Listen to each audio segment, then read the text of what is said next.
I just wanted to, before we got into the presentations, I just wanted to talk a little bit about this process and last night. Um, and I think we need to sort of explain it. As you know, we had three panels, three community panels, which were people who volunteered their services from the community, over three meetings.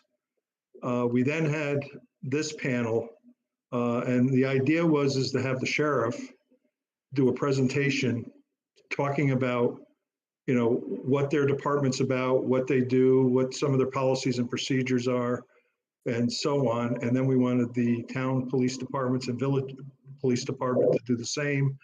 And then we wanted a substance abuse expert as well as a mental health expert to talk a little bit about their services and what they envision services could be.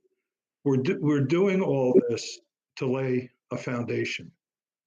The foundation is so that you and as a panel have as much knowledge about what's out there as possible prior to us getting into the actual, working groups where we're going to look at certain areas and come up with recommendations. So I just wanted to throw that out there. I also wanted to just say I appreciated your involvement in this process. I know it's a lot of time, and it's valuable that you're willing to do this, and we appreciate it. As I said, it's going to take some time. This is hard work. I mean, this may be the second meeting out of 5 or 6 meetings, but we'll get through this and we'll come out with some solid recommendations to move forward. So that's all I wanted to say. But it's important for us to have that foundation, and I think it's very important. Newell? Thanks, Matt. And what we talked about earlier, the other piece that is important are those of you that are on live stream and are witnessing this or look at it later on. There's an opportunity for you to submit your your questions or any suggestions you might have for this panel to consider. And I put over here this is the email address that you'd want to send your comments to and your suggestions. It's prpanel@columbiacounty.com. And also there's a whole body of work of all of what we've been doing that's available at the website. If you go to the Columbia County website, on there's the listing of the police reform panel for those of you that haven't looked those things up. So that's kind of background to help this panel to start sorting through different ideas that you may have to add to the process. No, the email address is columbiacountyny.com. Sorry. Oh, Bottom. Thank you. Thank you. I just posted it on the live feed as well. Thank you. There we go. Thank you.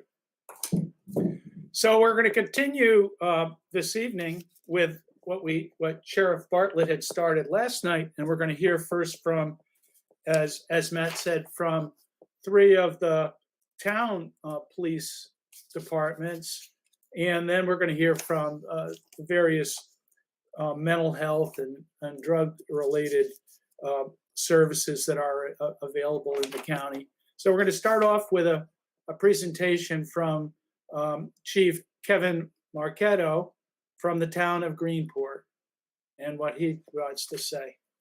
The floor is yours, Kevin. Thank you. First of all and foremost, I'd like to thank Matt Morrell for sponsoring this, inviting all our agencies to do this. I find this very essential. When the governor sent us a book, and it was, an inch thick, and with all the collaborative efforts that he was going to do with us, I'm kind of scratching my head. I'm going, this is a big task for any small agency. So we appreciate the invite, and I'm sure Chief Doyle, Chief Delaney appreciate it. I wish all agencies would join us in this, because I think it needs to be a parallel across the wall in what we do. Our SOPs should be the same or similar. We can't meet all our SOPs to every agency, but it's important to us. Again, thank you, Matt, for the invite. A little background on myself. I started in 1985, so yes, I'm an old timer too. I started in the village of Chatham. Worked for Chief Kevin Bone for a couple of years. Lateral transferred down to the town of Greenport. I worked for Chief Hawks for about a year. Then I was approached by Sheriff Proper to come full time with the deputy sheriffs, and I stayed on for 22 years and then retired. My retirement was very short lived. Moved down North Carolina. My wife got ill. We had to come back to New York for insurance purposes.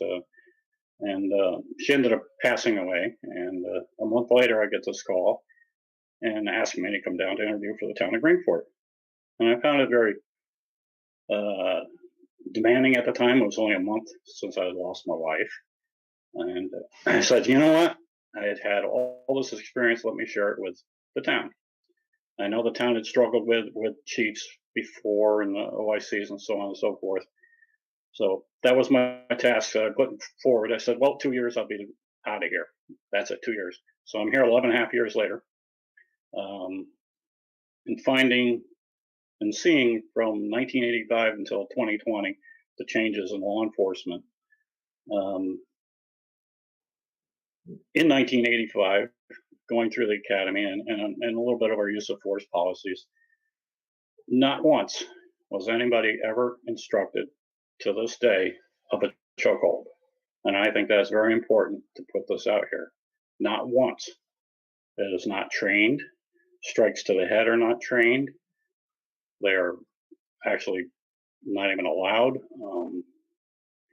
We do a lot of self-defense during the academies, and grappling and so on and so forth, and wrestling and other types of force are used. And we didn't have OC sprays back when I started, but we have it now.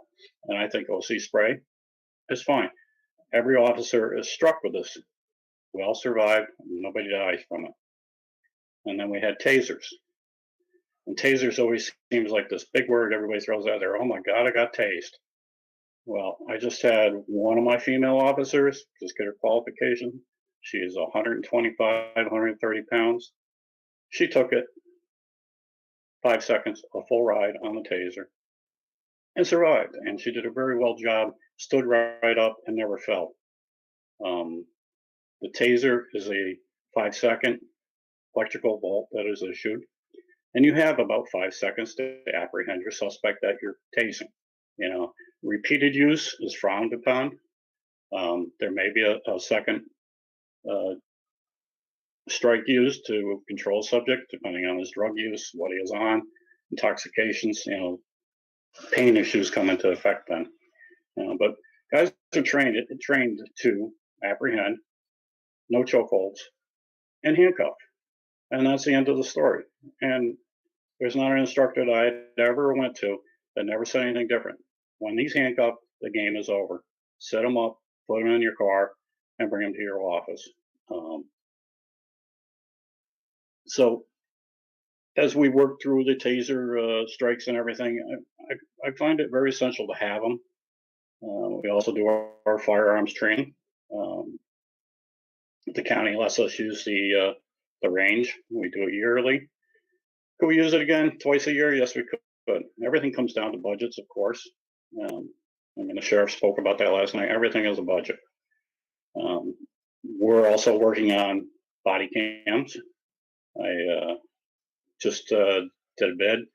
I was a little shocked to see $29,000 bid come in for 3 units, but that was for over a 5-year period. When you break it down, is it worth it? Absolutely. I've always been a proponent of the cameras. I think they're useful in any law enforcement. It protects the towns and counties and villages against lawsuits and insurance companies, so they're not dishing out these large amounts of claims.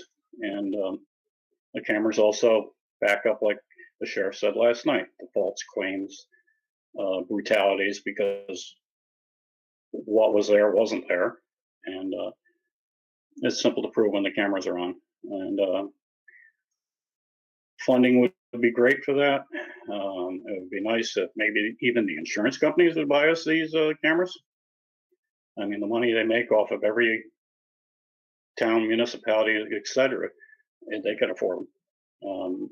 Finding grants for them is very difficult. I know Dave mentioned grants yesterday. They're very limited. I'd like to see a grant somewhere, someplace, and hopefully the governor, since I think it's just going to be a very short period of time before it's mandated, every officer carries one. And I'm totally in favor of it. And I haven't talked to an officer in my department that disagrees. I think just even prosecution wise, I mean, I'm sure Mr. Cardy is in agreement with that too. But overall, our agency is quite active. We carry about 5% of the 911 calls in Columbia County. Now, well, that's just our town. Our town is 100 road miles, 18 square miles, with 100 road miles in it. We have a large commercial area, as everybody thinks we're the city of Hudson, but we're not. We encumber the whole city of Hudson, so every criminal that went into Hudson came through Greenport, no matter how you looked at it.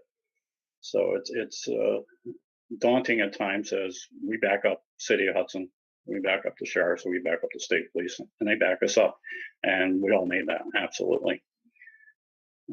But again, to our jurisdiction, we have all the big box stores, we have a lot of larcenies. We try to work on the quality of life through our department and the smaller agencies. That's basically what we handle. You know, the smaller end calls, and I hate to use the word smaller end, but the petty larcenies, the criminal mischiefs, and we handle a lot of accidents and traffic tickets, so on and so forth. But I don't know, I just very proud of our town. We've always been well received by our public. I know they did a recent survey through our town. We had an 89% approval rating, which I thought was very high. But I also said there's 11% that we can improve on. And I think that's part of those meetings that we could also work on. So, and that's probably all I have to say tonight. Hopefully I didn't go more than 2.5 minutes and not 2.5 hours tonight. And I thank you, and I'm open to questions. Thanks, Chief Marchetto. We're gonna let the other two chiefs speak, and then we'll take some questions after that if you're good with that. Okay. We're next going to hear from Chief James Delaney from the town of Stockport Police.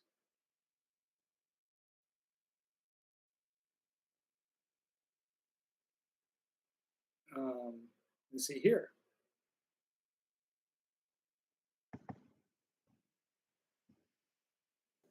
Chief Delaney? His phone is on. There he is. Can you hear me now? Yes. Oh, okay. Well, thank you for having us. Like Kevin said, we appreciate it. It is, again, like Kevin said, policing has changed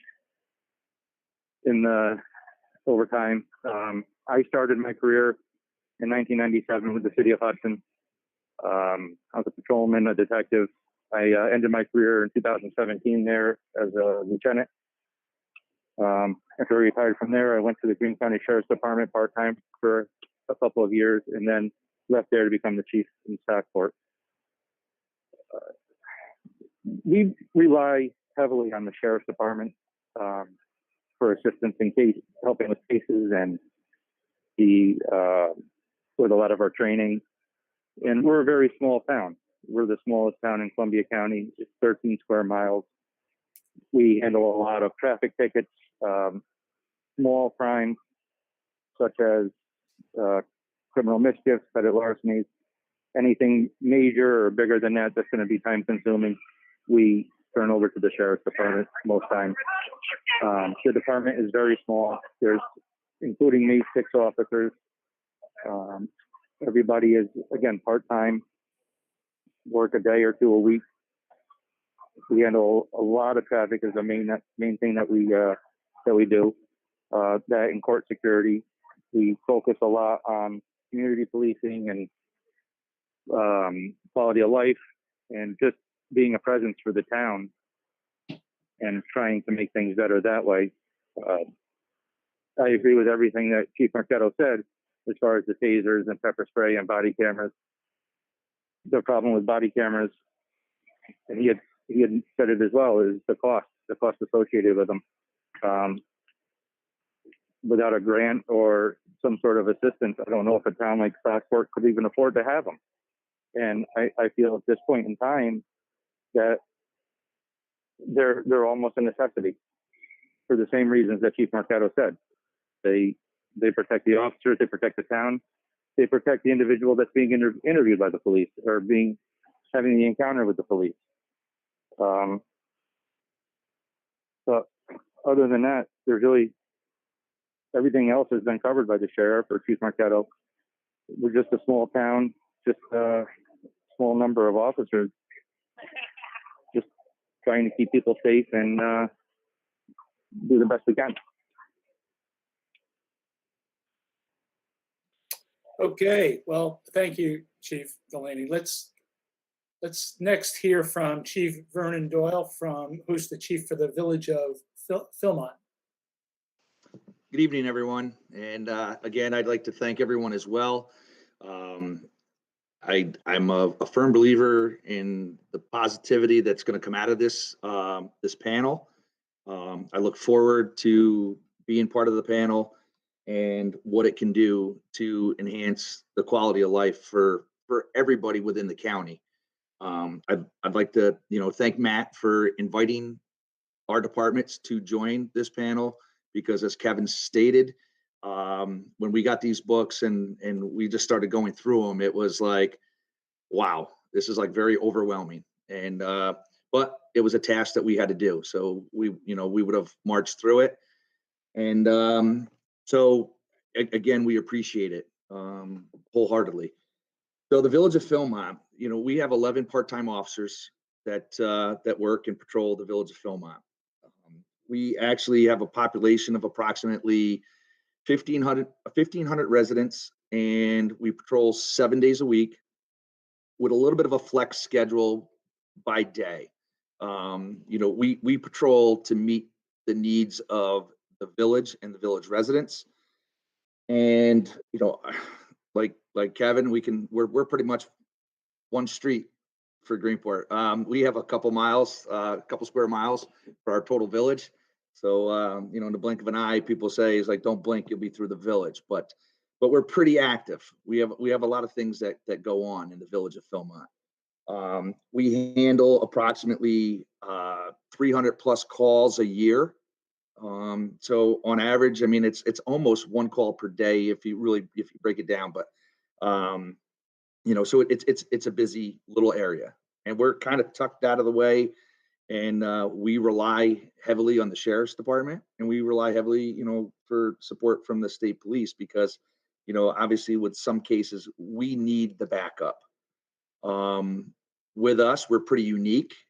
We've always been a proponent of community policing and foot patrol. It's always been a big asset for us. Our department, that's one of the things that we have a lot of positive feedback is how much foot time our officers are doing.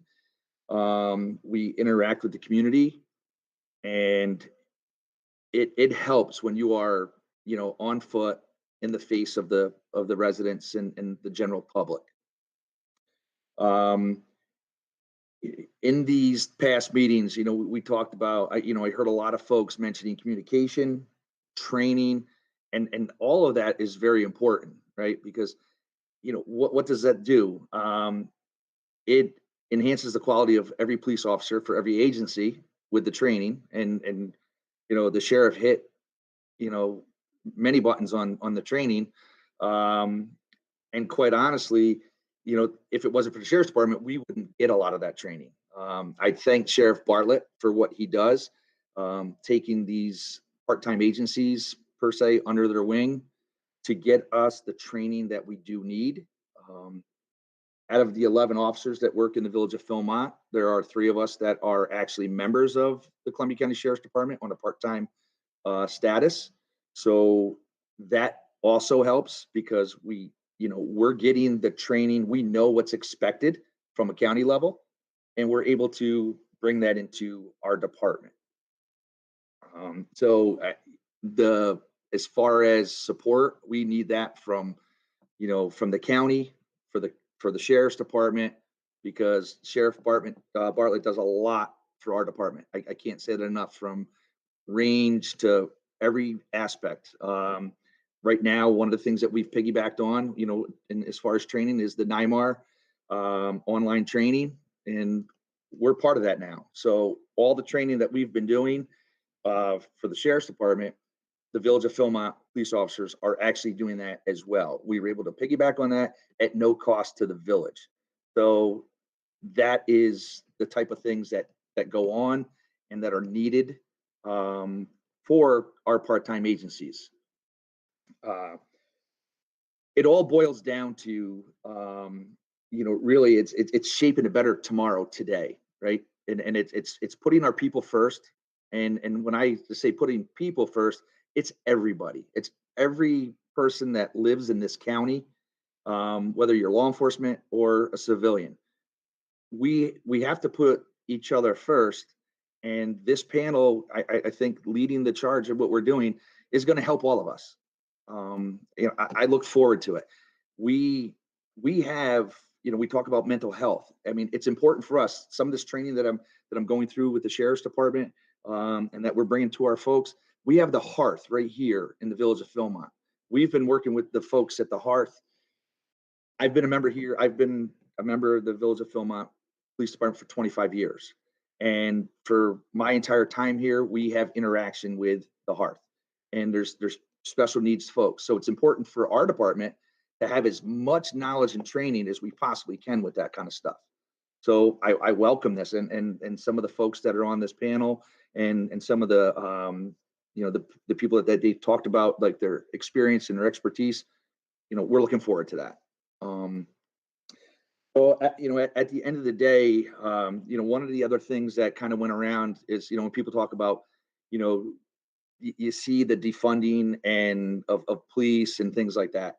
I think we have to just work away from that. And I know it's not what anyone wants to see, but that's why I want to kind of call out what Sheriff Bartlett does behind the scenes, because there's no button that says that the sheriff's department is doing this for Village of Philmont, the town of Greenport, town of Stockport, right? But they are. The county is doing that without it being a line item or part of somebody's budget. And we are working together, and there's policies. It's always been an open door for anything that we need. And I think that this panel will be a good thing for the county. So I think that's all I have. Well, thanks a lot, Chief Doyle.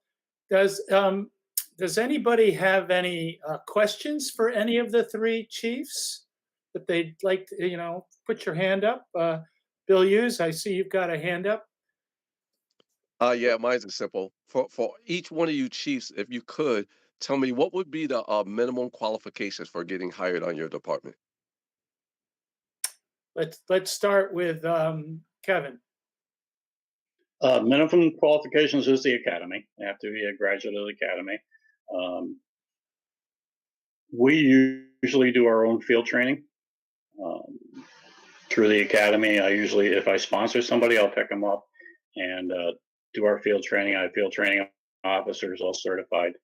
And then if they're hired through us, they do additional 60 hours to 90 hours right along. A lot of my officers come to me. Some have, well, I shouldn't say a lot of them, but have already had experience on the road. Some of them are part-time deputy sheriffs that come work for me also. Philmont, Stockport. We kind of interchange some of our officers at times, but that is our minimum standards. We do the backgrounds as Sheriff Bartlett has spoke about last night. But that is only the minimum qualifications is what the state standards are. Could we improve? Absolutely.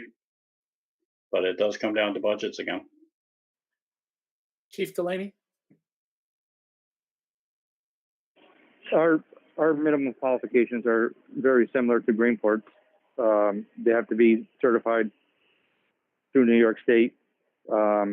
They have to pass a background investigation. The same thing. Most of the people that come to us already are certified through New York State. A lot of times it's just checking their references and making sure they pass their background. And Chief Doyle. Yes, just like the other chiefs, we do a lot of sponsoring through Zone 14 Law Enforcement Academy, and with that, they have to pass the academy. They have to complete the 240 hours of field training, and that has to be signed off on through the academy before they actually graduate. And then, kind of like Chief Marchetto said, we have a 90 to 120 hour, depending on if that officer's been sponsored by us and they've been working with us, they've already done the 240.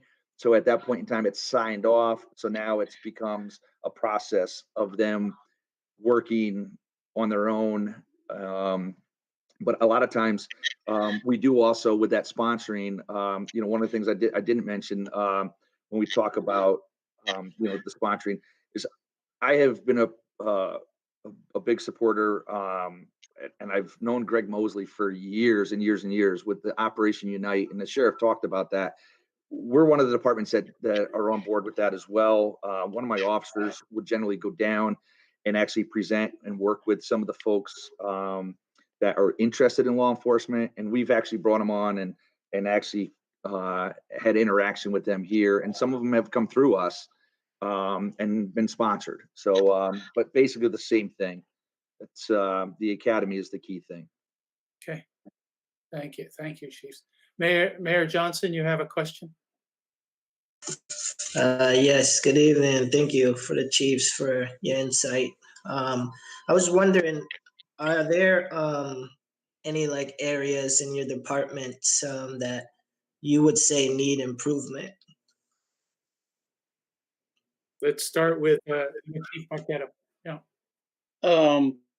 Training and diversification, absolutely. I know one of our supervisors spoke about it last night. Knowing other religions, either Islamic, Hispanic, so forth. I think it's important for any agency to be trained in this.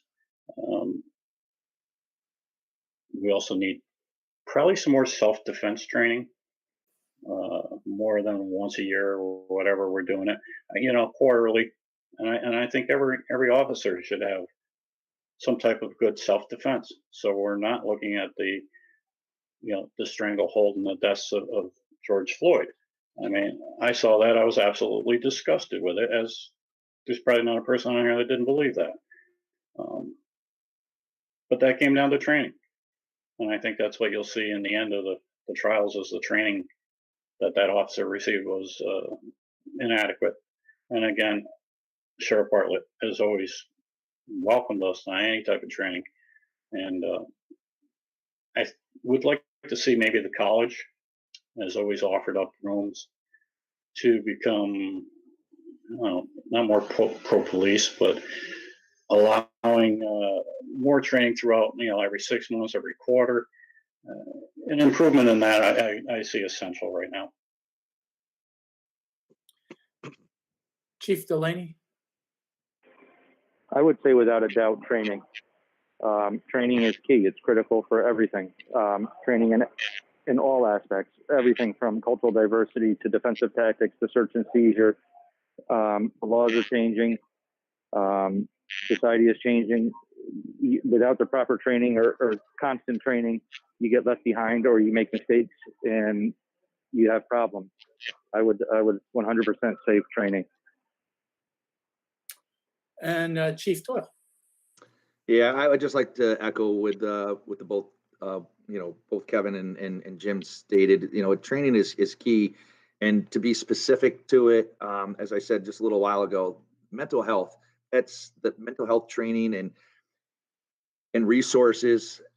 It's great. That NIMAR training that I've went through with the sheriff's department, very eye opening. As well as all of it was. But again, we have the hearth here, so that's really key for us.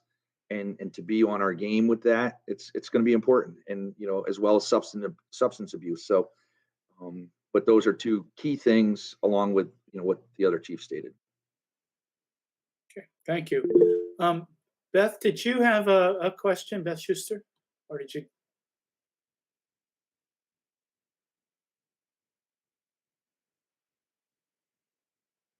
You're on mute, I believe. Okay, can you hear me? Yeah. Great. Well, two things I had questions about. One is, the first one is kind of, I guess, an assumption that at the academy, police are trained in verbal de-escalation of situations prior to physical de-escalation. I mean, that's kind of a question, but also I'm assuming that's true. Am I accurate? Yes, absolutely. Yes. Okay. And I guess the second question is, at any point in the academy or after or prior to getting into the academy, is there any psychological testing being done on people who would like to be a policeman? Yes. My department doesn't do the psychological background at that time. Again, it's budgetary. It costs money to have these done. And I'm not trying to blame the budget on that, but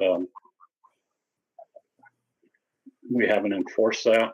It actually, because when they're going through the academy, they're not a full-fledged police officer yet. And as Right. they come out of the academy, and it can be offered to them at that time. Okay, but there's no mandatory requirement like there are for other, government positions. No, there is not, Okay, thank you. but I Okay. would like to see it. Yeah. Dan Almasi, you had a question?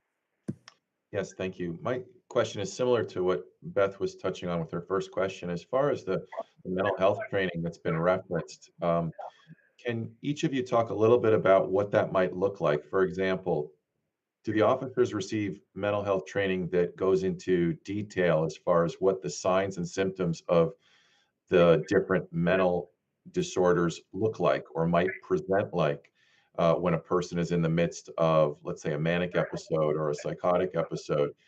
And if so, is there any training that speaks to how to negotiate that? If a person's psychotic, they can often be very paranoid, quite often paranoid about authority figures, and that already puts them on edge. So your officer is fighting an uphill battle there.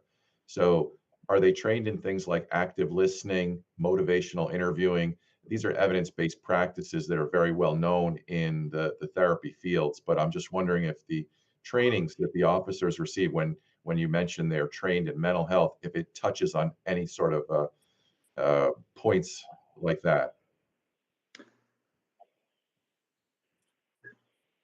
I'd like to speak, just because I've just recently, like I stated, it's one of the requirements for the sheriff's department that I just recently went through. And the course, I believe it was like 2.5 hours long. It touched on everything that you said, Dan, as well as, like identifying depression and how are you going to, whether it's depression and what are the symptoms. It talks about key words to use, not how, who, things like that. It goes through a lot of different things, but to the point that I stated, that was a 2.5 hour course. That's great. You take a test on it, very eye-opening, and it was great. But that's something that I feel that every officer in my department should have, because we have the hearth here in the village. So it is where we are. It's part of our community, right? Folks with special needs, they live in the hearth. They also have supervised living outside of the hearth, but they're part of the hearth program. So not necessarily is it a call just going to the hearth, but it could be a call going to an apartment here with one of their supervisors and things like that. So yes, to answer your question, that program does call out all the different varieties and it does train you on that. But it is definitely something that, again, it's new, right? It's something that, 25 years, like I'm just getting this training. now, because things are changing, and I think that that's a positive thing. Vern, can you tell us Dan, what- can you just Dan, tell us that's what I the was training speaking is about. a specific program? It's the NYMAR. I'm sure the sheriff could probably tell you more. It's the NYMAR online training. And NYMER is the insurance company, NYMIR. Yeah, Yep. NYMER. Yep, I Yep. got it. Thank Yep, you. and they're- Okay. Dan, just a little on that. That's what I was speaking about down to the college, is having your agency coming down. Mhm.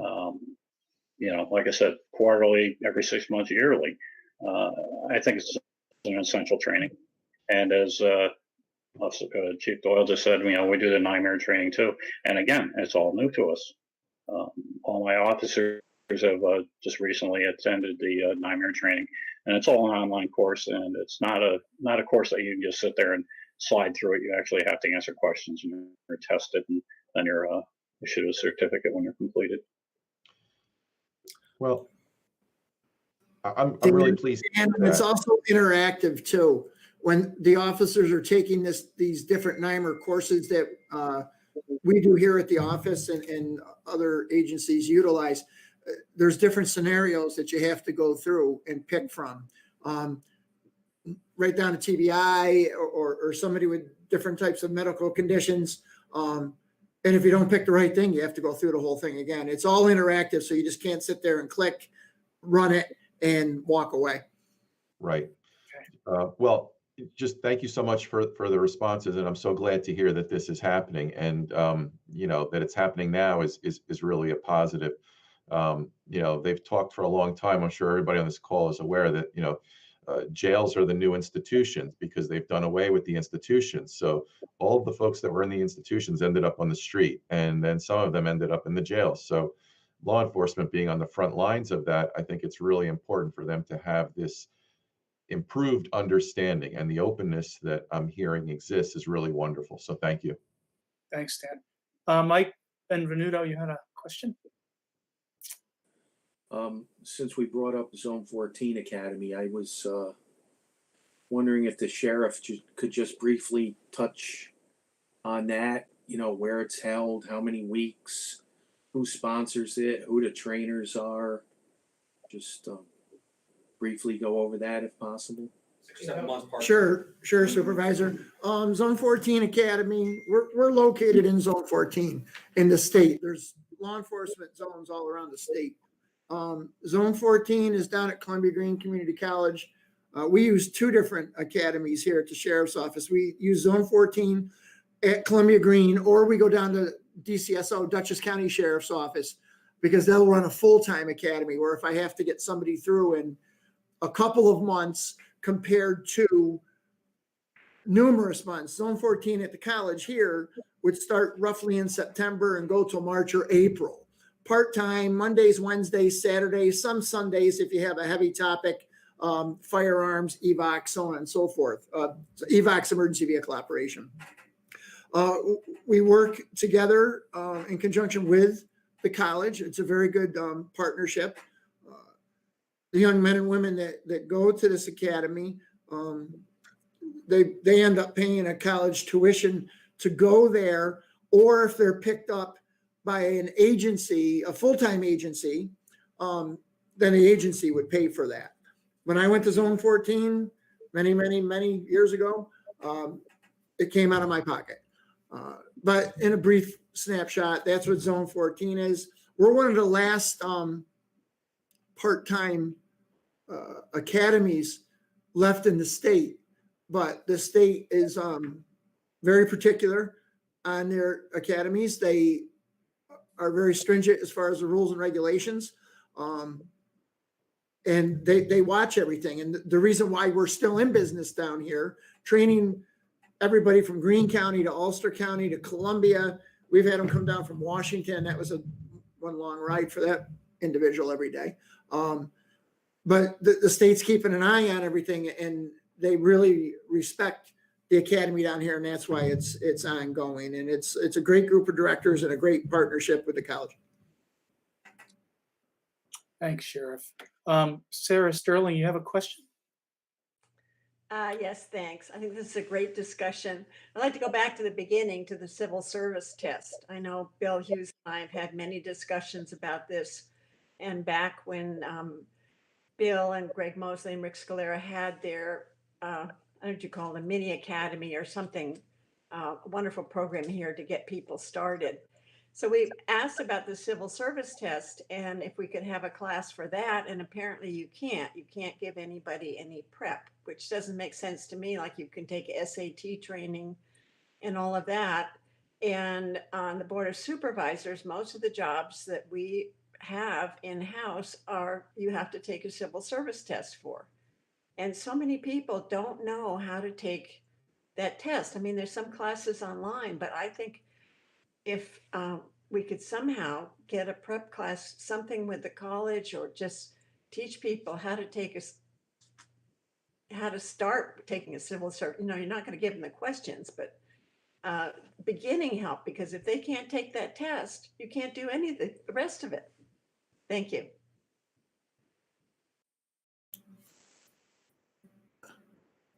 Newell, if I could just answer Supervisor Sterling. You were muted. Supervisor Sterling, police tutorial services is a, they have to pay for it, but it's practice tests.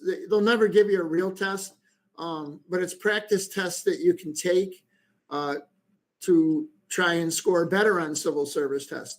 The only other thing that could happen, and this has been discussed in the state before, I know amongst other sheriffs, is instead of going to a grade on civil service test where we are locked into taking the top 3 grades, go to a pass-fail system. But that's something that has to be done in the legislature. If we're going to look for more diversity, that would help with that. But it's, again, no grades, pass-fail, and then you have the whole list. So, but I just wanted to let you know that. Thanks, Sheriff Bartlett. Supervisor Mettler, you have a question? You're on mute still. Okay, can you hear me? I'm Jean Mettler, and I'm the supervisor in the town of Copiague. And I grew up in Copiague, but I also spent 30-some years in Westchester. I was doing mainly criminal defense. So I had a lot of dealings with police officers. I spent a lot of time in the Westchester County Jail. I think I have I have developed a feeling for both sides of the picture here, and I'm really appreciative of what I've been hearing tonight. It seems to me that the goal of this committee, or this exploration, is to try to wrestle with these really difficult issues, because I don't think anyone's questioning the skill set of police officers in terms of firearms, or a lot of the things we heard yesterday about the training in various aspects of enforcement. I think that what we're talking about tonight gets closer to what we really want to get into, which is, the hard issues, which are, is there racial bias? Is there racial bias in hiring? Is there racial bias in arrests and incarceration? What are the issues around mental health? And there was some discussion yesterday about whether mental health professionals should be going out when a call comes in. And there was a comment that, well, you don't necessarily know whether it is a mental health issue, and that may be so, but it's also probably true that there are some calls come in, like that case that we heard about from, I think it was Rochester, where the family member called up and said, my brother's outside wandering around, he's stark naked. That those kinds of calls should immediately trigger the need for the professionals like Dan has talked about. And then there's the interaction with the public, trying to avoid situations such as chokeholds and an abuse of physical abuse of someone who's already in handcuffs and so forth. But I think that what should be driving this conversation is facts. And I listened I attended some of the previous hearings, and I also listened at length to people's comments, and that's anecdotal, and that's what people perceived, how they were treated, and they told us about that, and that's one kind of facts. But I think what we need in this discussion now is more data. I think the mayor said that last night, and maybe Dan did too, that we need to, what I think would help me to understand the situation is not just the anecdotal information about, well, this is what we do, but more data. For instance, the mayor said it last night, not if we actually had data about what is the makeup, what is the racial makeup or makeup as to age or gender with regard to police departments, with regard to arrests, not just the overall number of arrests, but how does that break out, in terms of misdemeanors or felonies? What's the race of the people that are going for doing local sentences? Who's going upstate? And if we had, I think if we had more data, that would keep us focused to get away from the emotional aspects of this. And there's plenty of emotion involved here, and really deal with some of these other issues. And that's why was really happy to hear from Chief Marchetto and Chief Delaney, and also Chief Officer in Charge Vernon Doyle, about the training, where you spoke about the kind of training. And I would love to know more about that. What's really involved in the mental health training, and how long is it, and what's really covered, and can we do better on that, so that an officer, when they arrive at a scene, really feels confidence and in charge and knows how to deal with the situation. And anyway, I want to thank all of you, and of course Sheriff Bartlett last night as well, for participating in this in such a frank, candid way, and I certainly appreciate that very much. Thank you. Thank you, Supervisor Miller. And as we get into the follow-up panel meetings, I hope you'll put those right in there as clear recommendations along with others, because that's where we really see those things happening. Does anybody have any more questions for the town chiefs, or are we ready for our break before we listen to our mental health professionals? Anybody have one?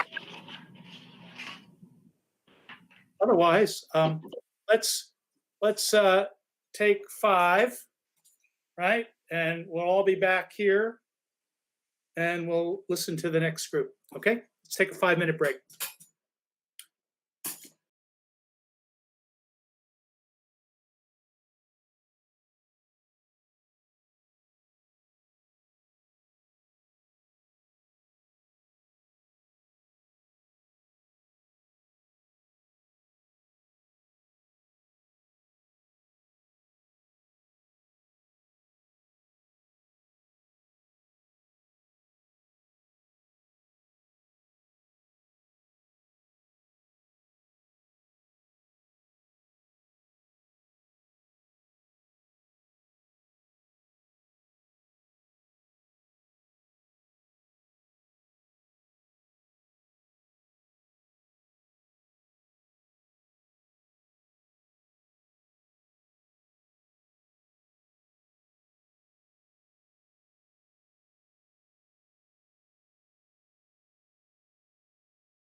Schuster, who is the Executive Director and Chairman of the Community Services Board.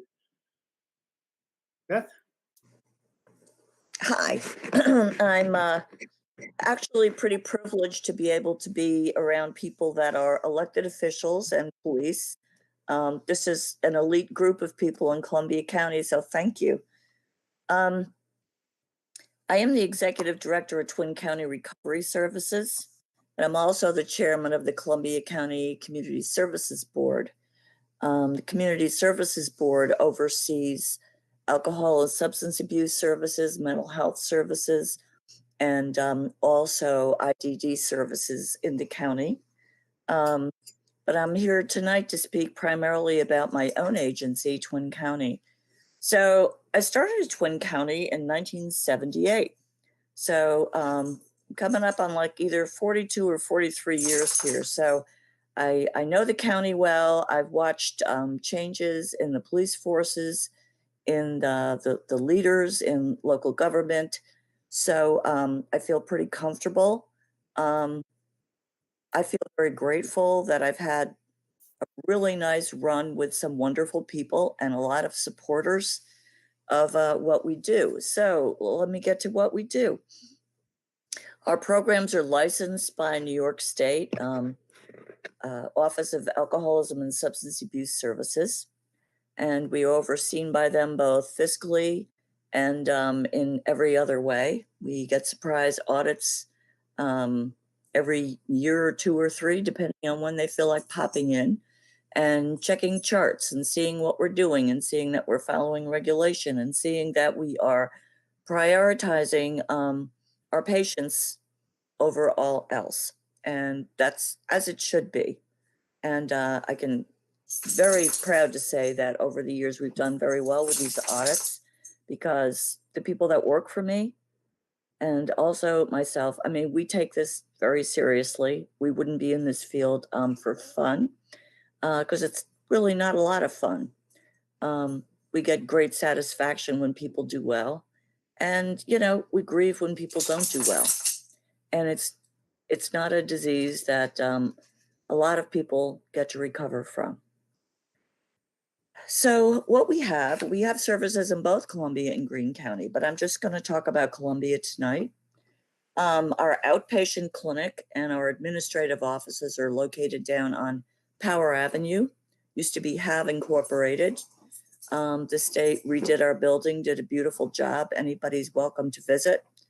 And in that building, we provide assessments and evaluations for people to determine whether or not they meet the level for a diagnosis of an either alcohol or drug abuse problem. In these days, it's called alcohol or substance abuse disorder. So we also provide, under the auspices of our medical director, who oversees everything that we do clinically, we provide what's called MAT services, or medication-assisted treatment. So we provide Vivitrol injections, if people would like that. We also provide Suboxone, which is taken orally. Our doctor sees these people frequently. He also happens to be a psychiatrist. So if these people are in need of some mental health services and they do not wish to go to the mental health clinic, they would like to get everything in one place, he will see them at our clinic. Although we are not licensed in mental health treatment, but he is, as a psychiatrist, licensed to do that. We also have a men's residence on Columbia Street called the Red Door. They house up to 13 men. We have a women's residence in Greene County, and I'm mentioning that because Columbia County women go over there, and it's a women and children's residence. And we have up to 12 women and up to 4 preschool-aged children at any given time. We only take them preschool age because we don't want the kids being stigmatized by having a school bus show up at our clinic and put the kids in an uncomfortable situation with other children. We take pregnant women and they can come to full term, deliver at the hospital and come back there with their newborns. so we can assist with their first few months of raising their children. For many years now, we have had a wonderful relationship with the Columbia County Jail. Sheriff Bartlett has, gone so far as to build us a little office in there, in a place where we're not only well observed, but it is confidential. And we've had a full-time counselor in there for many years. This person does many of the same things we do at the clinic. They also make referrals to detox and rehab as necessary. They work very closely with drug courts and a lot of the county courts in trying to appropriately place clients in the right level of care, because there are several levels of care involved in substance use disorder treatment. They run individual sessions out there. They've also done lots of groups. They're great supporters of AA in the jail. They have separate men's and women's groups. And we were flying along just great until about last February, when, first of all, due to bail reform, the census dropped dramatically in the jail. Our counselor there was offered another position as a reentry director. And my decision at that time was not to refill her position right away. I figured I would wait. I would talk to Sheriff Bartlett and see where we were going to go with this, because a full-time counselor for very few people didn't seem fiscally prudent. However, the remaining people there still needed something. And then COVID hit. And so we have not been in the jail officially since that time in that capacity. And then we got hit with a 20% state aid reduction in all of our programs. And so what we have in our budget for next year is a half-time person for the jail.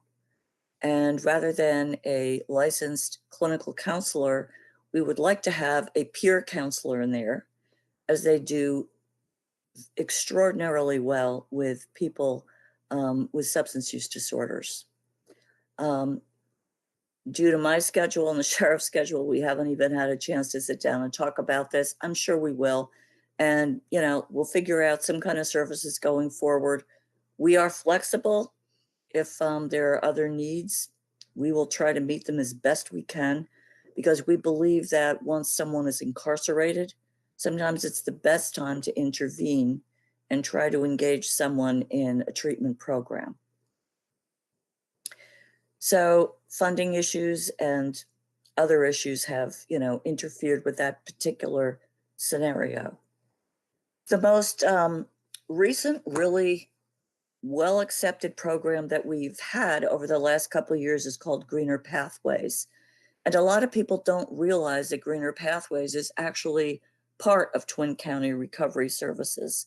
I'm the executive director over Carl Quinn, and his program is a mobile peer recovery program. They are out in the community.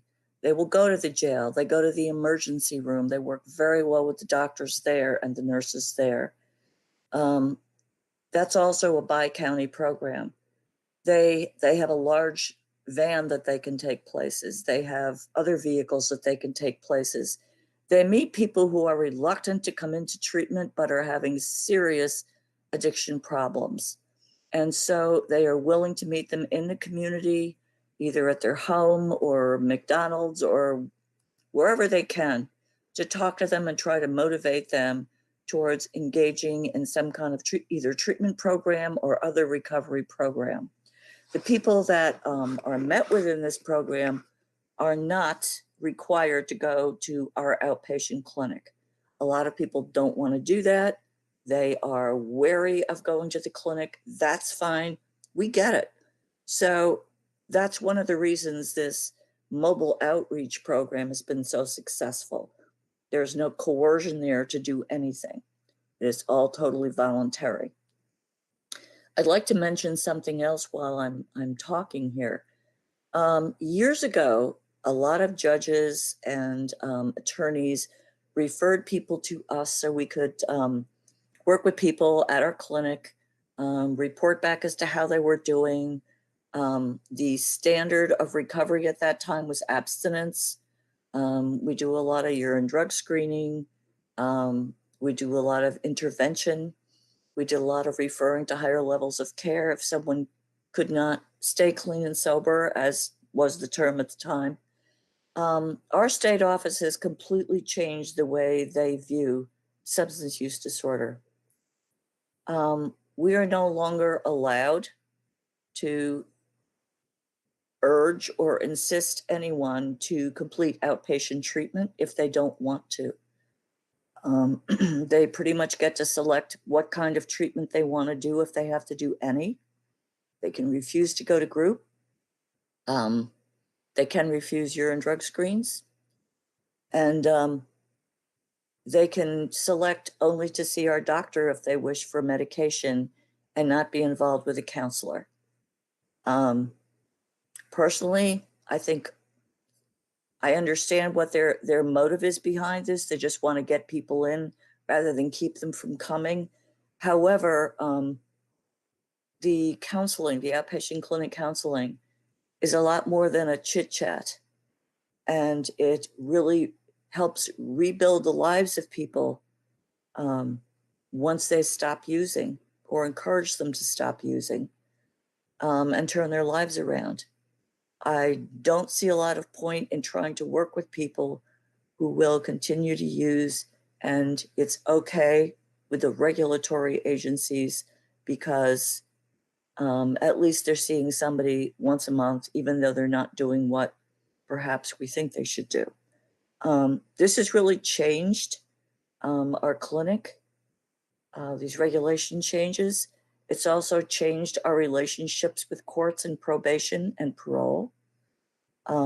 They want to see us diligent about really working with these people, and we are no longer allowed to be that diligent, or we are called out by our state office. So I wanted to mention that tonight because it is a whole different world than it used to be. The state wants us to look at something called harm reduction instead of abstinence. And I understand that for some people that has worked well, but harm reduction was originally introduced to get people to slow down on what they're doing and then try to engage them in a treatment program. It was never meant originally to be the way they live the rest of their lives, just going in and out of using and not using and using and not using and being told that's just fine. I could get in a lot of trouble for saying this. I don't care, I'm retiring soon. That's the way it is. So I would be more than glad to field a lot of questions from people. As I've said, I've had a wonderful relationship with Sheriff Bartlett. He's been incredibly supportive. I've also had a very good relationship with Ed Moore from the Hudson Police. He's been very supportive. Any police, we try not to call them if we don't need them, but if we need them, they have been wonderful showing up. They've been courteous to our clients, from what I can tell. And, you know, I'm not out there on the street. I don't see a lot of that. I'm in the clinic. So I do have a more narrow focus perhaps than a lot of community people. You know, you hear a lot of stories. I don't know. I don't like to pass judgment unless I've got all the information. So I also wanted to say one of my favorite people in the world to work with is Dan Almasi. His clinic and our clinic have been very, very close for years. Dan used to be at our clinic a lot more when he was in former roles, and we miss him. He's been a great advocate, and we are a great advocate of his. So with that, I will end. Thank you, Beth Schuster. I'm going to turn it over now to Dan, Dan Almasi, for him to do his presentation, and then we'll take questions from everybody. Sure. Good evening, everybody. And I swear I did not pay Beth or incentivize her to give me those kudos and accolades whatsoever, but the feeling is certainly mutual towards the Twin County organization. Keep up the good work, Beth, and we appreciate you telling it like it is. So As all the presenters have done, I would certainly like to acknowledge my gratitude for being invited to participate in this panel discussion. Very grateful, very appreciative to the invitation. When Matt initially reached out to me, he had asked that I talk about the relationship between the mental health center, the Department of Human Services, I should say, and law enforcement. So it sounds like people might welcome a bit of an overview of the Department of Human Services, which the mental health center falls under. Is that a fair assumption? Would people like to hear about that? A little bit of a summary similar to what other presenters have done? And then I can go into the more specifics of the mental health center's interaction with law enforcement on a day-to-day type basis. Is that okay? That would be great. Yeah. Okay, thank you, Bill. So in terms of the Department of Human Services, when I say that, what I mean is the mental health center and the care coordination program, which serves both adults and children. I'll start by focusing on the mental health center. Mental health center is similar to what Beth described. We are regulated and licensed by the state, the Office of Mental Health. We have to abide by what's called 599 regulations. That's just the number associated with the regulations. Those are the rules. That's the rule book. And similarly to Beth's program, we are very proud to say that we have operated within that rule book quite effectively over the years and are regularly renewed in 3-year increments. So that's a proud badge that we wear as a member of Columbia County government, as a department within the Columbia County government system. The clinic serves adults and children, so the adults go on up to the aged population, and children, that age group starts at about school age, but on occasion we've accepted children as young as 4.5 years old, which when you think about that can be a little startling, but it is true. And in fact, pediatric behavioral health, as they call it, which is for that age group 5 and younger, is a growing niche in behavioral health. So it's school age primarily on up. We use modalities, primarily talk therapies, individual counseling, couples counseling, family counseling, group counseling, to provide the therapy. Our staff is comprised of, our clinical staff, I should say, is comprised of mostly licensed master's level social workers. We have 1 PhD psychologist. We have registered nurses, an LPN, and then our prescribers consists of nurse practitioners and psychiatrists, some of which are consultants, some of which are county employees. And then we round out the remaining staff with our support staff and things like that, our billing department and such. Our locations has been reduced lately, primarily as a result of COVID and a few other reasons, but our primary location, as most of you know, is at 325 Columbia Street. We also have a satellite, which we are currently not seeing clients at, in Volusia. I could go into the reasoning around that, but that would take a lot more time than I'm allowed. We hope to return to Volusia and see clients there once things settle down with COVID, because that was a very important satellite for folks that lived in that part of the county. It spared them having to transport themselves all the way into Hudson on a regular basis, for their counseling visits or their visits with a prescriber, or even their visit with one of their care coordinators. Some of our folks are involved with all 3 of those entities. We were also at one point involved not too long ago in all of the 6 school districts throughout Columbia County. Unfortunately, that came to an end because we were operating at a deficit. We had reached out to the districts, asked them to help us financially, to help us become whole. And at the time, they were not in a position to do so. I'm optimistic that that will change as things settle, as the financial landscape settles for the school districts. You know, they're under a financial hardship in similar ways to the county and to the anybody that's operating a business of sorts or relies on funding is going through a financial hardship. Not only are we were we involved in the schools, but we have an agreement with Columbia Green Community College, which I'm very excited about fulfilling, hopefully as early as the spring semester at the college. We had previously had a worker out there for approximately 12 hours a week. And according to President Drummer, that's been incredibly productive and helpful to the student body at the college. And then at one point, we also had a satellite at Twin Counties. It was felt because so many of our folks have what's called co-occurring disorders. They have both mental health and substance abuse related issues simultaneously. Historically, what we would do here at the clinic and at mental health programs, throughout the country is they would, direct the person to go and to participate at a substance abuse program if they initially came to a mental health program. And, you can give them a business card. You can say, here's your appointment at the substance abuse provider located at this address. And the likelihood of that person showing up there was very, very slim. The probability was very poor. So to increase that likelihood, we embedded one of our therapists at Twin Counties. And simply by doing that, we were able to direct the folks that had those co-occurring disorders, the substance use disorders, to that clinician. And that clinician could work with them for their mental health issues at Twin Counties, and also introduce them to the substance abuse treatment staff and make a much easier handoff, a warm handoff as they call it, and most definitely increase the probability of that person being receptive and open to the idea of receiving substance use disorder treatment.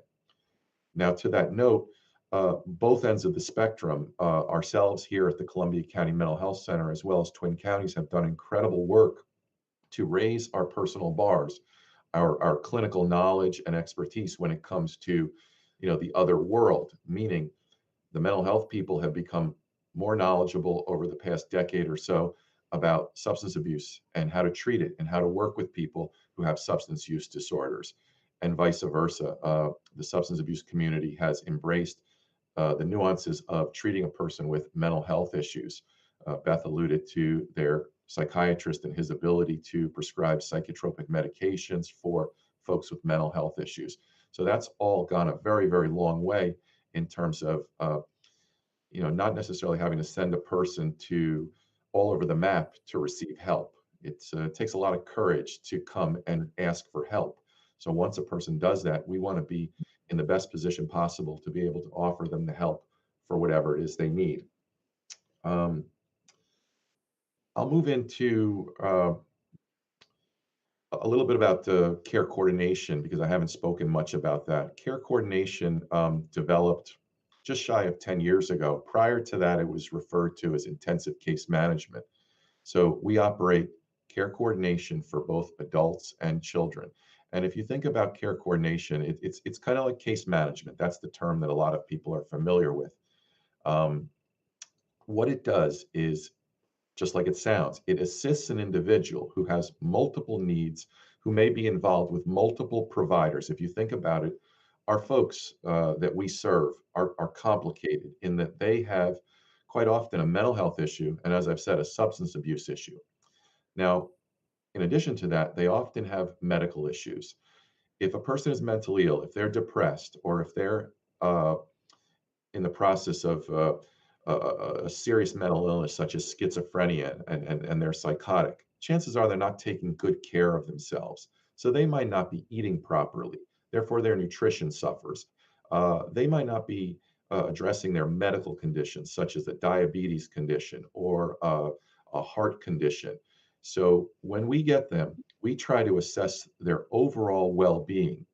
And a lot of times we discover that this person, this one individual that may have presented to us because they have depression, they may have a substance use disorder specific to alcohol abuse or opioid use disorder.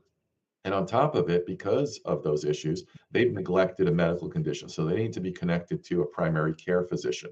So you can imagine being directed to get connected with all of those providers and navigating all of those systems can be overwhelming for, a person with amazing coping strategies. So having a care coordinator who can coordinate, assist with transportation, appointment creation, connection to primary care doctors, specialty care, navigating the court system, et cetera, is really priceless. And one of the beauties for us as at the Columbia County Department of Human Services is that we have both the mental health center and these care coordination programs under one roof. That doesn't exist anywhere else. So that's a really amazing an asset that we seem to have here. It's quite unique, and the proximity is really invaluable. In terms of, I'd like to talk a little bit, and I can circle back if there are any questions about the overall outline of the Columbia County Mental Health Center, but I want to make sure I talk about the day-to-day involvement with local law enforcement. And I just want to acknowledge, if I haven't already, how impressed I am that there are so many people on the panel, so many people invested in this. Anytime we talk about making major change, which is really what we're talking about, or outlining how we can make major change, the change starts with buy-in from the top. So I just want to acknowledge that. To have all of these leaders on this panel and participating is to me a really good indicator. It's leads itself to a positive prognosis in my eye, that we'll be able to come up with something really positive and something that we can implement and improve. We're doing a great job. We've all acknowledged that, but I think most of the presenters have also acknowledged that there's room for improvement. So I'll jump back over to the day-to-day involvement. There is something in our world known as an order to transport, or more specifically, Mental Hygiene Law 9.45 and 945, or another word for it is a pickup order. And what this is, if you don't know, is that this is an order that gets issued by the Director of Community Services or their designee. So that would be me. I'm the Acting Director of Community Services at this time. Prior to me, it was Michael Cole, as most of you know, or the designee. So there can be certain individuals within the department that can act as designees. And what this order to transport involves in is when someone from the community or a provider or a member of law enforcement, basically anyone, can report to the Director of Community Services or a designee that a person is considered a danger to themselves or a danger to others. And there's a third qualifier, which involves that person having neglected themselves medically. So they have a medical condition that they've neglected because of their mental illness. So they're not lucid enough to be taking care of themselves medically. And as a result, they've compromised themselves to the point where they their physical well-being is so compromised that they might die as a result. So if those three criteria are met, so in other words, if a person is identified as being suicidal, homicidal, or because of their mental illness, they're neglecting themselves, what we do is we order the 945, the order to transport. And it's just a form that we have to sign. We fill it out. We fax it over to law enforcement. Now, this is where law enforcement comes into the picture, because they're the ones that carry this order out. And I want to just kind of slow things down and talk about this order for a minute, because in its most technical sense, what we're talking about with this order, it's an incredibly powerful order that I don't take lightly, because we're talking about temporarily restricting a person's civil liberties. Because what happens is, if after listening to the person present the scenario or the situation, if I or one of my designees feels that it has met the criteria, and there are other elements besides what I've explained, but more specific.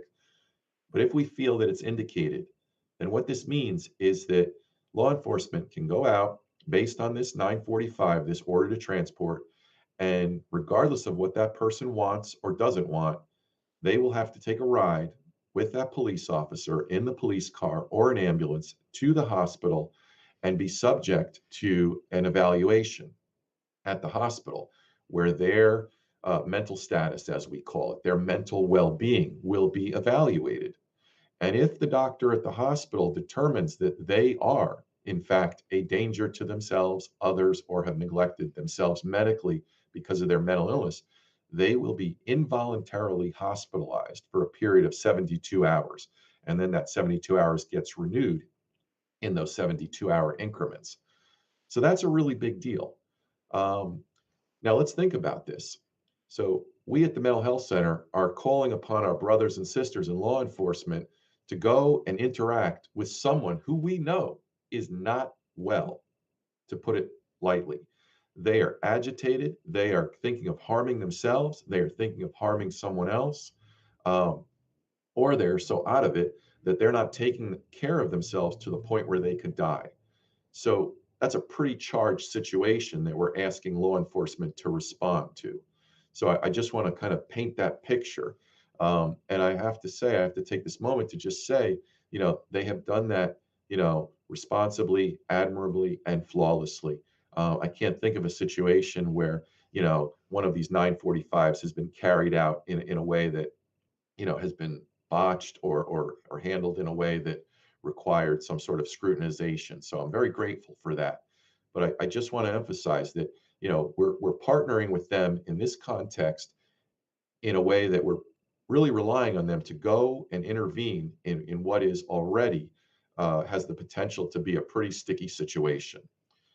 The next opportunity that we might partner with law enforcement agencies is similar to the 945, the order to transport. It's known as Kendra's Law, and this is Mental Hygiene Law 960.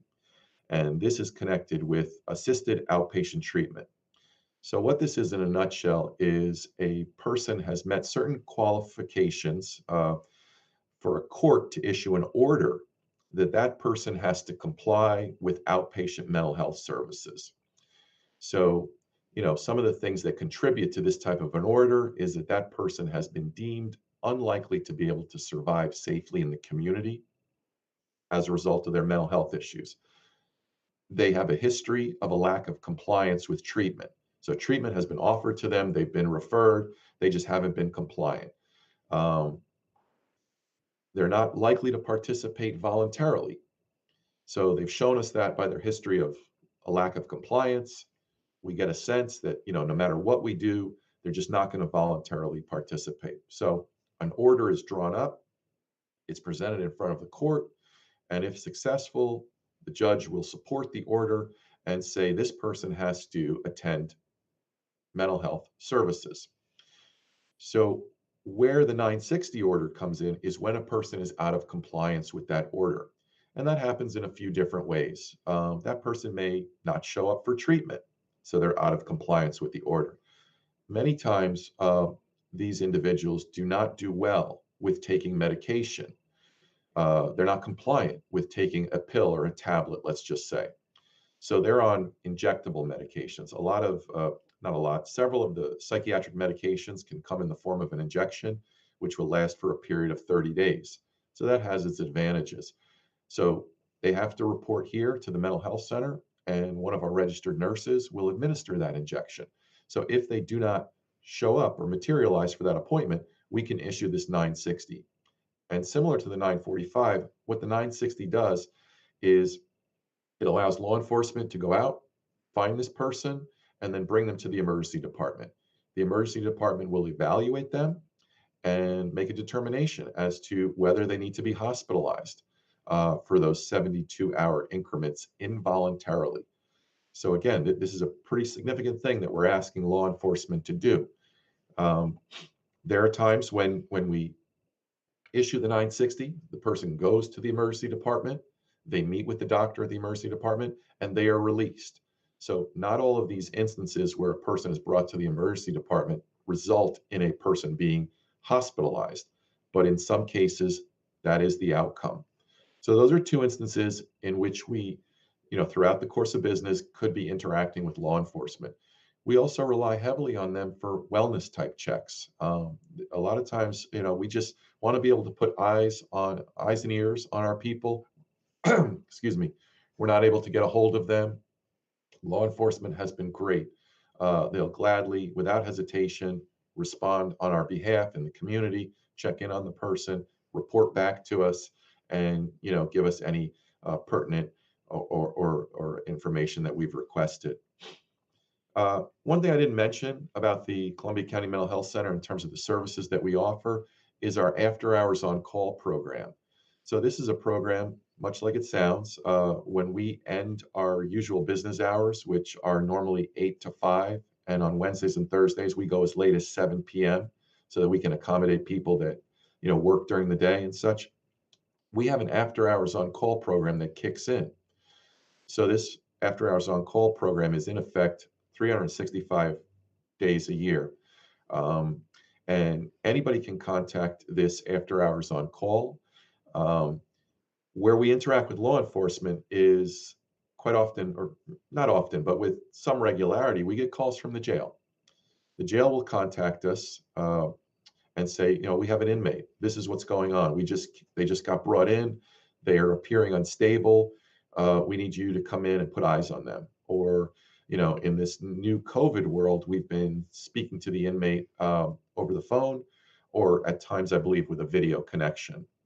So we're able to partner and, do an assessment for the officers and make a determination, hey, is this person suicidal? Are they likely to be a threat to the other inmates? Are they likely to be a threat to the officers?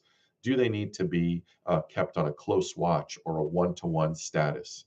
So we assist in making those determinations. And again, that's always been a very valuable relationship and partnership that we certainly appreciate being part of. And then another piece that I forgot to mention is our forensic worker. Her name is Alex Yahimchik, and she reports to the jail. She's currently out on a maternity leave, but normally she works in the jail, or was reporting to the jail. I believe it was about 7 to 10 hours a week, where she would do mental health assessments.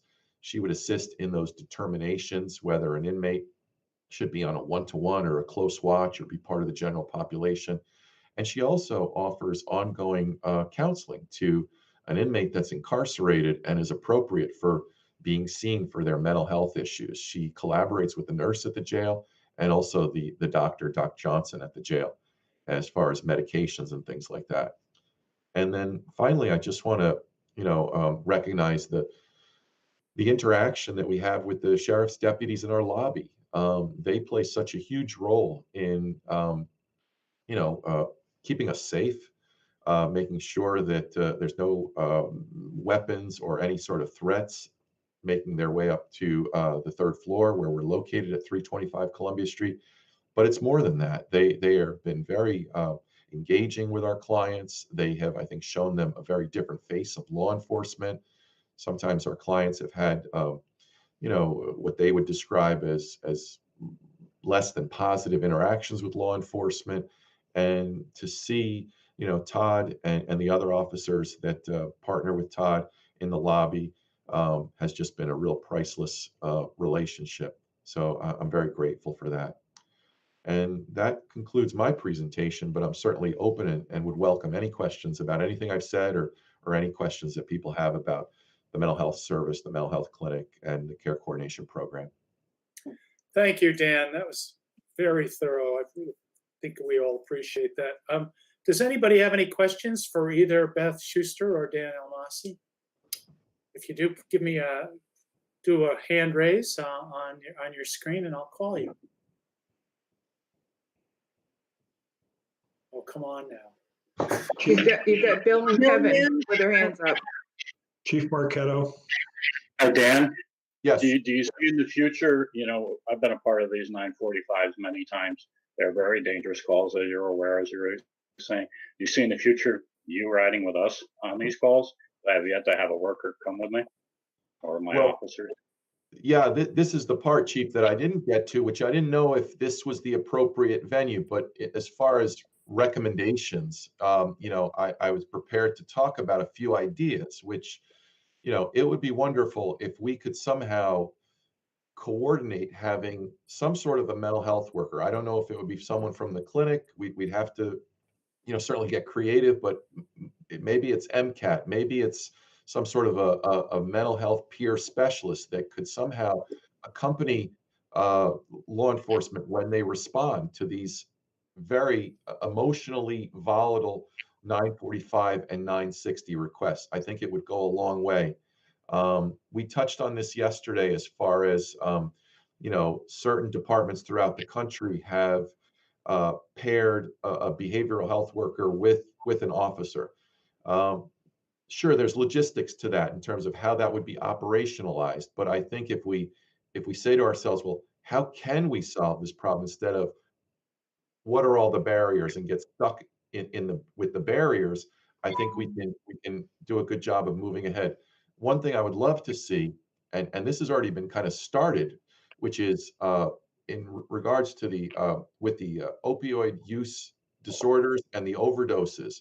Um, I believe law enforcement is, when they respond to a Narcan save or any sort of an opioid related kind of situation, they give information about Narcan. They give information about greener pathways. They may even give information about Twin Counties. I'm not 100% sure, but we would very much like it if, information about the mental health center could be provided in those sorts of situations, or some sort of way for us to follow up. I don't know if we would be allowed to receive that name of that individual that you responded to, and then we could call them. And we have a peer specialist here at the mental health center who is amazing as far as her ability to lower people's defenses. A lot of times when people come to the mental health center and they talk to a licensed behavioral health professional, they're a little bit on guard. Is this person going to shrink them, as they say? Are they going to use psychobabble on them? They get very nervous about that. But talking to a peer has this amazing effect where the peer can say to them, and it's appropriate for them to divulge their lived experience and say, look, I also have a mental health issue. And this is what it was like for me when I sought help in the beginning. I too was anxious and nervous. And immediately you see a reduction in their fear and their resistance. So, maybe having our peer reach out to the person that you all responded to the night before or several days ago to introduce themselves and make them aware of what we can offer them and how we can help them. I think that would be really helpful and really valuable. I don't know if there's a training, I believe, for law enforcement called I think the acronym is CIT. Is it Crisis Intervention? What is it? I forget what the T stands for. But if we could get some officers really specifically trained in mental health, like that training that you all were talking about earlier, but take it to maybe the next level. And again, finances drive a lot of the decisions. But if on each patrol, there could be at least one officer in a car that has that specialized, unique behavioral health training, so that if a call does turn into that sort of a call where it's a mental health call, there would be an officer on the shift that has that skill set, that really unique skill set, and could intervene in a bit more of a special way. And then finally, and again, this is just pie in the sky type of stuff, but I am aware, because I live in Ulster County, that they did implement this in Ulster County, which is a much larger county. I believe it's double the size of Columbia County in terms of population. But they embedded a behavioral health worker with the 911 call center, so that if a call comes in, and I'm not exactly clear on how they determine, whether they route a call to the behavioral health worker or the regular 911 dispatcher takes the call, but they found tremendous success in terms of diverting the call to the behavioral health worker and avoiding having to dispatch EMS, fire, police. So that diversion has translated into significant cost savings for those entities that would be having to roll out on that call. So those are just a few thoughts. Great, Dan. Bill Hughes, you had a question? Yeah, Dan, thank you for this information, and I think it's a much bigger discussion than to really do it one night. So I look forward to some of your suggestions. And Abdus Mia, Supervisor Mia brought up one that I'll give to you. What I want to know about is calls that the sheriff's department may take that isn't a 9:45 or a call like that. Let's say they have an incident call and they have to do an intake and someone goes to the hospital.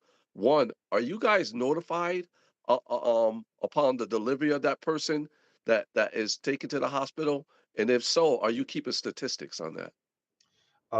Not at the moment with any regularity, Bill. And that's what I was talking about. If we could create some sort of a referral system or a notification system so that we can be informed, because if we're informed, we can then act on it. We can do an outreach. And, even if the person, when we do the outreach, says thanks, but no thanks, we may have been able to plant the seed so that, a week or a month later, when, pardon my French, when the shit hits the fan in their life again, and they're in that crisis moment, they may choose to pick up the phone.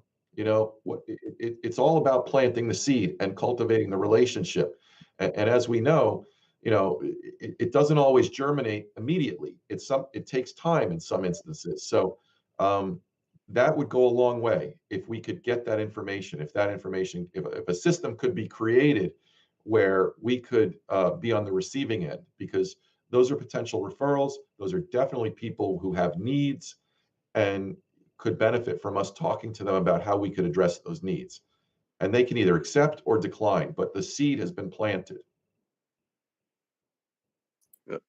Thanks, Dan. Anybody else have a question for either Dan or for Beth?